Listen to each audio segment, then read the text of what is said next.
조갑제 TV 시청자 여러분 안녕하십니까? 2025년 3월 29일 새벽 3시입니다. 박상수 변호사는 국민의힘 대변인을 지낸 아주 명석한 분입니다.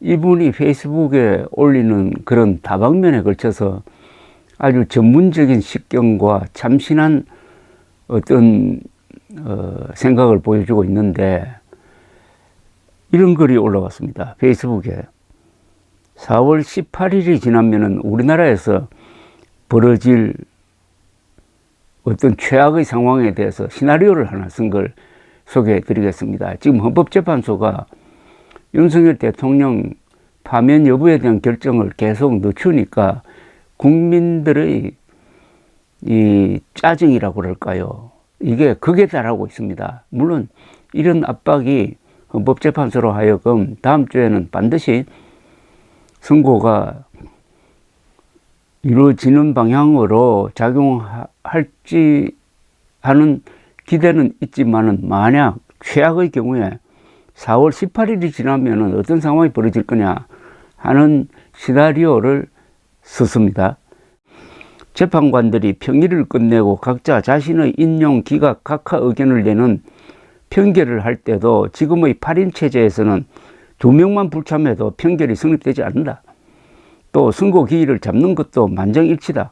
단 1명만 반대해도 선고 기일을 잡을 수가 없다. 그렇게 끝내 평결과 선고일 지정을 못하고 4월 18일이 지나간다면 다음과 같은 상황이 펼쳐질 수 있다. 1. 문형배와 이미선 재판관 2명은 퇴임한다. 2. 헌재는 6명이 되어 식물 헌재가 된다. 3. 마흔역 후보자를 임명해도 7명이 된다. 겨우 선고를 할 수 있는 숫자가 되지만, 4. 대통령 권한대행이 마흔역을 임명하는 대신 대통령 몫인 2명을 보수재판관으로 임명한다고 나선다. 5. 민주당은 반대를 할 것이고 이를 이유로 한덕수 권한대행 탄핵에 들어갈 것이다. 한덕수 총리 탄핵 기각 때 최근에 있었습니다. 지난주에 있었습니다. 헌재는 대통령 권한대행 탄핵 정족수를 151명으로 했다. 민주당 단독으로 탄핵이 가능하다. 지난주에 있었던 한덕수 국무총리 탄핵 기각 결정문에 아주 중요한 내용이 들어가 있었습니다. 즉, 대통령 권한대행을 탄핵할 때 대통령에 준해가지고 3분의 2, 즉 200명 이상 찬성으로 할 것이냐, 아니면은 일반 장관 취급을 해가지고 과반수 151명 이상 찬성으로 할 것이냐에 대해서 헌법재판소는 151명으로 해야 된다고 했습니다. 그래서 앞으로 국회가 마음대로 대통령 권한대행을 탄핵할 수 있는 길을 열어준 겁니다. 그걸 지적한 겁니다. 6. 민주당은 원하는 것을 얻을 때까지 탄핵을 계속할 것이다. 7. 국무회의 의사 정족수가 11명인데 이 숫자 밑으로 내려갈 때까지 탄핵이 계속되면 국무회의가 마비된다. 8. 재판관 6인 체제에서 헌재는 탄핵 심판 선고를 할 수 없게 되므로 민주당이 탄핵을 하면 그대로 영구적 직무정지가 된다. 그러니까 민주당이 탄핵했을 때 헌법재판소가 그걸 심리를 해야 되는데 재판관 6인 체제에서는 불가능하다는 겁니다. 그러면 탄핵 소추된 사람은 직무정지 상태가 오래 간다는 겁니다. 이 상태에서 이 함정에 윤석열 대통령이 빠져버리면 윤석열 대통령은 계속 직무정지가 되어가지고 임기 2년을 직무정지 상태에서 보낼 가능성도 있다는 이야기 아니겠습니까? 9. 국무회의 마비 또는 전원 탄핵으로 무정부 상태가 된다 하여 국회의장이 대통령 권한 대행이 되는 법은 없다. 우리 헌법과 법률은 그런 규정이 전무하다. 국회의장이 임시 대통령을 선언해봐야 베네수엘라 과이도 사례같이 될 뿐이다.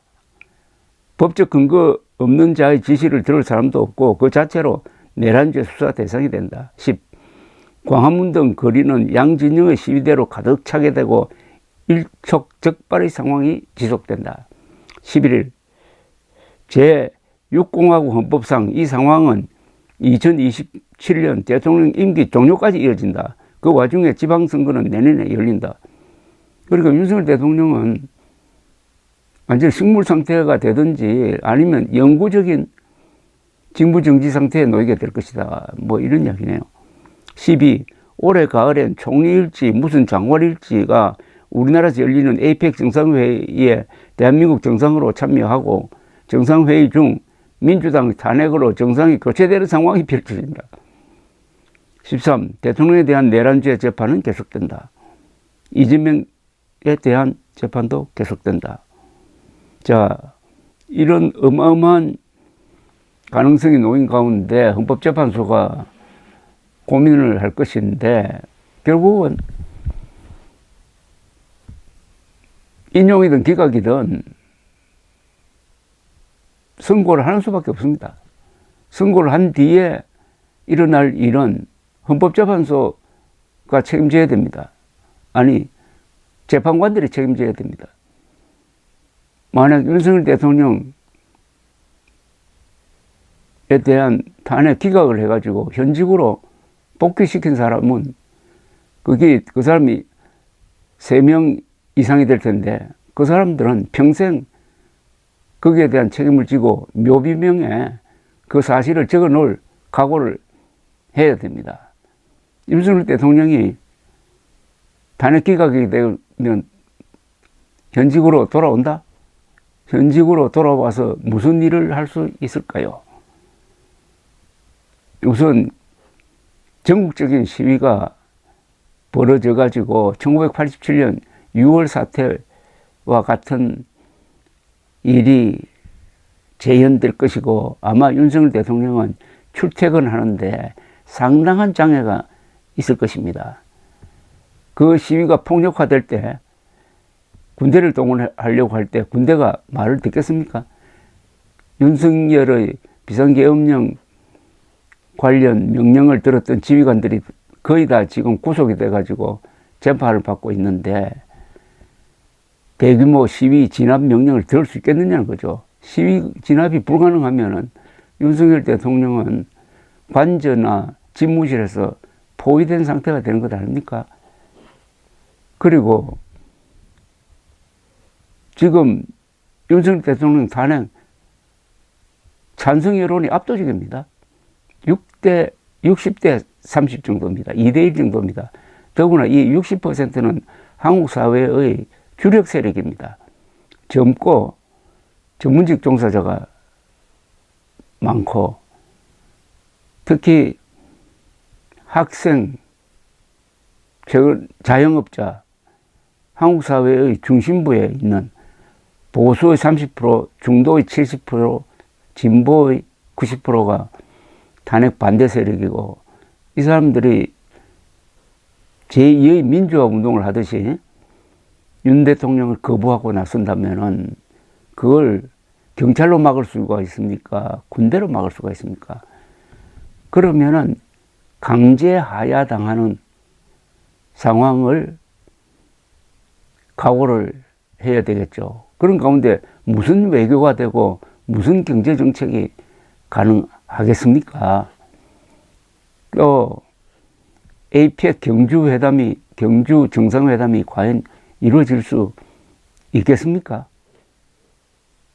등등 이런 상황에서 윤석열 대통령이 지금 결단을 내릴 수 있는 기회가 왔습니다.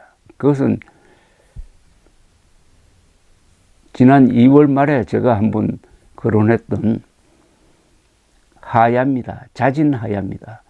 하야를 함으로써 헌법재판소의 부담도 들어주고 본인도 살고 국민의힘도 살고 보수층도 살고 나라 전체가 사는 방법입니다.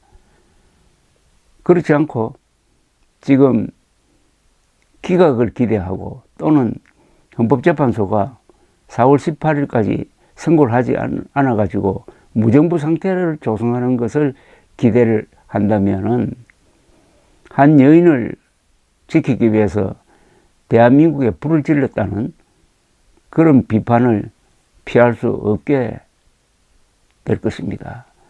윤석열 대통령에게 다시 한번 하야의 기회가 찾아왔습니다. 그런데 그 시간이 그렇게 길지가 않습니다. 대한민국은 민주공화국입니다. 민주공화국에서 대통령이란 사람이 망상에 사로잡혀가지고 군대를 동원해가지고 국회로 쳐들어가고 선관위로 군대를 보내고 요인들 체포를 명령하고 했는데도 파면되지 않고 현직에 복귀한다. 그 뒤부터 민주공화국의 간판은 내려지는 거죠. 내전적 상태로 가는 거죠. 그걸 윤석열 대통령이 바랍니까? 윤석열 대통령도 헌법재판관들처럼 이제 시간에 쫓기고 있습니다. 감사합니다.